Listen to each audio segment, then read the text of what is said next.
And we just had mass together with family, and yan, dito kami sa Cannington LeisurePlex.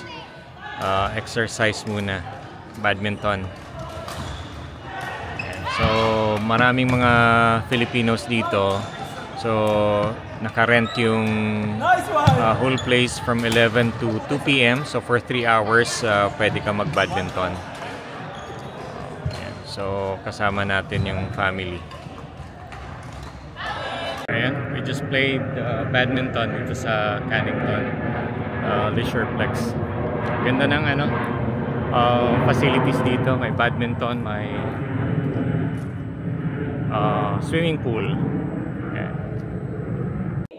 Ayan, so we just played badminton here in South Suburban Badminton Association, SSBA. So it's a nice court pala, no? So it's in Armadale. Ayan, so nagpa-book lang kami online. It's only $15 per hour. Pero kung member ka, it's you'll get discount of $10.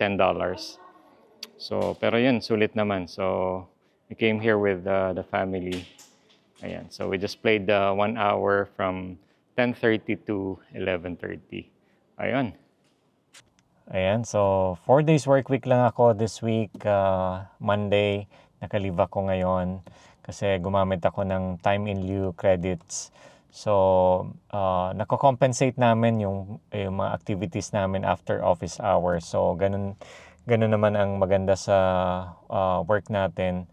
So, after office hours kasi minsan may mga RFC tayo.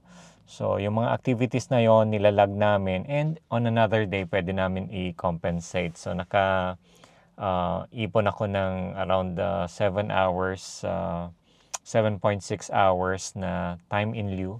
So time in lieu yung tawag dito.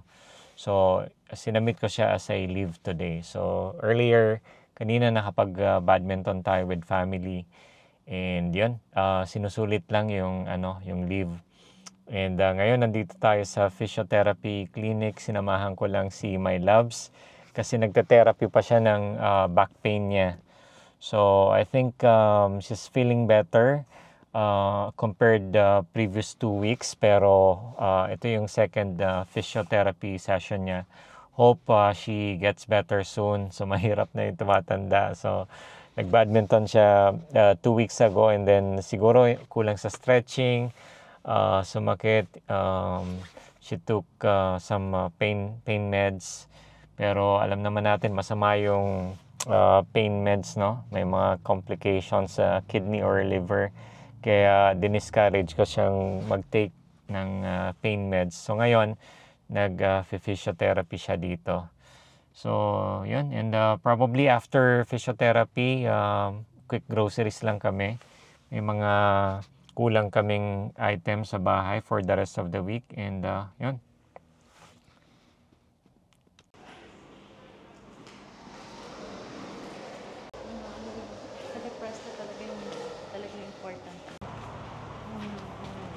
Ayan, so we just had physiotherapy, and yun, she felt relief naman daw, so sulit. So yun lang, mahalang physiotherapy sessions dito. Yun ang nakakamiss sa Philippines. Pero yun, it is what it is. Unlimited. Yeah. Ayan, so dito kami sa Asian store. Kuha kami ng mga items na hindi namin kuha doon sa Costco. Ayan, so dito kami sa Asian store. Kuha kami ng mga items na hindi namin kuha doon sa Costco. Ito yung gulay.